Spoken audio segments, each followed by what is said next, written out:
What's going on, everybody? It's your boy Zoe with No Days Off DFS here to bring you guys some prop plays for today's NFL Sunday and WNBA Sunday. I got a couple of plays that I really do like for today. I'm going to give you all of my favorites, and hey, it's free. As always, like what I say over here, make sure you guys just hit that subscribe button. We have been doing very well on our NFL plays, especially whenever I go through the breakdown on the videos. So definitely, if you guys want to support the channel, just hit the subscribe button. That's all you got to do. But if you want to support even further, check the link down in the description below for the Patreon. Everything that I say in these videos, the plays that I'm really heavy on, or just the ones that I like, I post those up on the Patreon. And you're not only getting my stuff, but you get my boy BK and my boy Jay whenever he posts stuff up there as well. So definitely check that out. If you're looking for a WNBA breakdown for today, check out my boy Cody. He's already posted a breakdown for that, and he's definitely doing more in regards to going over the playoffs. Unfortunately, the prize pool is not big enough for something that I want to even play my money in to play for today. So not really going to do a breakdown, but I will give some props that I do think that Prizepicks is giving us some really good value on. And if you can find these props on some other sites, definitely would take a chance and go ahead and look at those as well. So before I even start going through the breakdown of some of the plays I like over on Prizepicks, I will give you guys this one right here over here on FanDuel. This is the anytime touchdown. Now look at it. I only played $1.50 to make 2,000 on this. So definitely do not go crazy on a touchdown parlay by any means necessary. It is still definitely a long shot for even if these plays will hit. But as you look at it, going through it, I got my boy Aaron Jones going up against his former team, Green Bay for a touchdown. Bracewell, he's been pretty good, especially in the red zone. They will look to him from time to time. Shaquan Barkley, they're missing several plays over there for Philly. Again, I told you guys, I'll be playing Shaquan every week for a touchdown just because his uses, the red zone targets, and everything that he even sees himself. I do love the upside for him continuously. And it's a Green Goblin over on Prizepicks. So if you want to play that, definitely would still take it because I do believe the odds are still good for him to score in regards to it. Nico Collins, love his upside. I definitely think he has the matchup this week. No Tank Dell, more targets there. I really do feel like this is a bounce back for the Texans after last week just looking abysmal out there. Kyron Williams, another player that's used very heavily in the red zone. Definitely, if the Rams get down there within at least 10 yards, you know he's going to get the rock. He's going to at least have at least about 2 shots to try to get it in there. Marvin Harris Jr., I'm just riding the wave right there on this one, but the kid, he is dude's amazing. Going up against the Washington Commanders, I do feel I like his receiving yards as well today. There's a combo prop that I'll be looking at over there. It's one of my main plays that you guys will hear about in a little bit.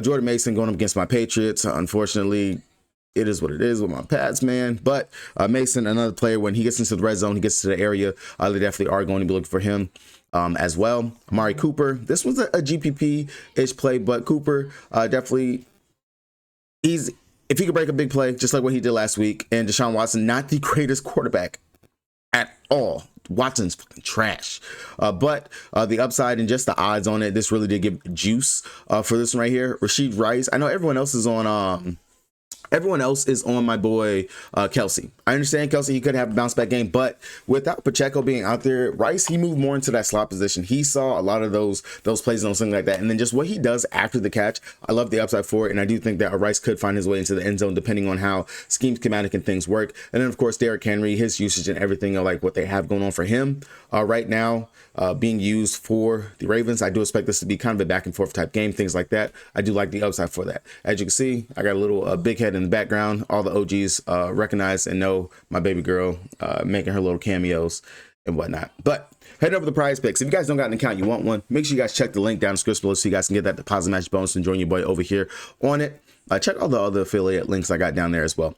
But Prizepicks, as always, they're giving us that Caleb Williams free square that we're continuously getting right now to start the season. Well, I guess continuing throughout the season. Maybe he's going to be a free square just because he was #1 pick or whatever. But anyway, you can pair this up with any of these plays right here. I'm going to give you guys 5 plays that I do like for today's slate. And again, like I said, it will include the WNBA. So I'm going to start with the WNBA. Looking over here, Alyssa Thomas and Courtney Williams. I'm surprised that we're even getting this line right here. 15.5 assists for 2 players who are granted, Courtney Williams, if she can at least play 25-ish minutes, she can get the assist, especially with the way that Fee's playing. Alana, she's playing very well as well. Caitlin McBride looks like she's finding her stride again. You also have, what's that girl's name? Carlton as well, 3-point sniper shooter out there. But Courtney Williams going up against a former team. And on the season, she averaged 6 assists going up against this exact same Connecticut Sun team. Correction, I made a mistake on that. She's averaged 8 assists going up against the Connecticut Sun on the season. And then in her games at home, she's averaging 6 assists. So I had them backwards right there. But still, either way, And then of course you got AT, who we are seeing right now currently in the playoffs, double-digit assists. And if Ty Harris does miss once again, the ball is going to be in AT's hands. The upside for AT and what she can go ahead and do, of course, just facilitating, pushing the pace, things like that. In regards to it, I expect this to be a game where we can actually see Bree Jones, that big-to-big connection again. Bree shouldn't be played off the court in this matchup, so we should actually see Bree have some decent run out there as well. But looking over on the other side, AT, her assist in this matchup going up against the Minnesota Lynx, she's averaging herself 9.7 assists. If you add these two together, they're, to me, shoe-in for them both to be able to go ahead and get the assist. Of course, we are going to have to expect AT to kind of carry the load when it comes down to the assist right there. But coming off of the 2 games in the first part of the playoffs, where she played 40 minutes and 37 minutes, she had 13 assists in both those games. AT, if you guys are new here, the assist upside for her in the playoffs, or just the player itself in the playoffs is completely different from the regular season. And we know this from watching NBA and things like that. But the upside for AT, love it. And I will continue to go right back there. Now, another assist prop that I really do like, and hopefully this video comes out before you guys get any bumps and things like that. Chelsea Gray, 6 assists, the point guard herself, playing at least 30+ minutes a game, going up against New York Liberty, going up against Seattle, 9 assists, 7 assists in both those games. Definitely, she's averaging 6 assists going up against New York Liberty. She has 6 assists in both games that she played, and she played 30 minutes in both those games right there. Loving the upside for her here. I know that New York, they have a pretty good defense. They might have Phoebus in their starting lineup, but that still is not going to matter, because when it comes down to it, we already know players, they step up when it comes down to it, when it comes down to these playoffs. This is a matchup that we have been waiting for, to see who's going to knock out who, and can the Aces actually make that championship run. Now, I do got another video coming out, because there's been too much drama in the WNBA. I do got some stuff to talk about and say when it comes down to WNBA, because some stuff ain't right. It ain't right. It's not right at all. Now, another play that I do actually like over here on this assists page, and if Sloot is still coming off the bench, I don't mind Sabrina for that 4.5 assists. She is going to be the primary ball handler and facilitator, so I really do like the upside for her there. And now, last but not least, a lean play, which she has been bumped, but fee over 24 fantasy points. She is 2 out of 3 games going over this line right here, going up against the Connecticut Sun. Again, her usage and what we're seeing from her inside the playoffs has been insane and crazy out there. I know I've seen some people on her free throw prop. Don't take that. She has not cleared that at all going up against Connecticut Sun. I do not like that play at all. I do actually like that 24 point line. That's definitely something I could take. And if you want another lean play, I can see messing with AT for her points and assist. Points, assist. That is one I could possibly take. Not one that's very strong, but it's another lean if you're only just trying to play WNBA plays, and if you look for something like that. All right, so heading over here to the NFL tab. Now, again, I said this Caleb free square, if you want to pair this up with the other 5 props that I'm going over here, I've already given you 2, which are the WNBA props, but I really do. I love those heavy. I love those. Those are in my main line staple. Of course, Patreon, you guys have already gotten this, so don't be alarmed. Don't be scared. NFL first quarter tab. These are all leans right here. You guys know I love going through this tab. We typically do see some plays over here that, to me, are just too low in regards to the upside and what we can actually get from them. They're finally giving us our boy Breece Hall back in regards to his 3.5 receiving lines. It's always one I don't mind taking a dabble on. Not one that's too heavy, but I do imagine that with with A-Rod going out here, he does what he does. He's always a shoe-in to typically look for that check down in 1 or 2 of their first drives in that first quarter. I don't mind looking at that one as a possible play. And then outside of that, Nico Collins. I love Nico Collins today. Love Nico Collins. Again, this is going to be a bounce back spot in game 4. The Houston Texans going up against the Jaguars. At 14.5, I personally think that's too low. Again, first quarter props. These are definitely not go all in heavy plays. Keep that in mind. But I do like this one as a possible, if I'm making like a crazy flex 5, flex 6, I do like the upside for that. And then last but not least, I will say, granted, you got to wait till Monday for this one, but DK Metcalf, the 8.5 receiving yards going up against Detroit. I love the upside for that one as well, as another one that we can look to. Outside of that, wasn't really too much over here on this first quarter tab that I do like. But really, it's just going to be that Nico Collins. Breece Hall would be one I could take a chance on. Outside of that, going over to the main NFL tab, looking over here. First one I'm going to talk about is going to be a receiving combo. Coming down here, the Terry McLaurin and Marvin Harris Jr. Marvin Harris, I already got him pretty much to go for 100 yards on today. I really do love the upside and everything that he brings for this team. He's playing amazing to start the season and whatnot. The connection that he has out there going up with the gerbil himself, it looks great.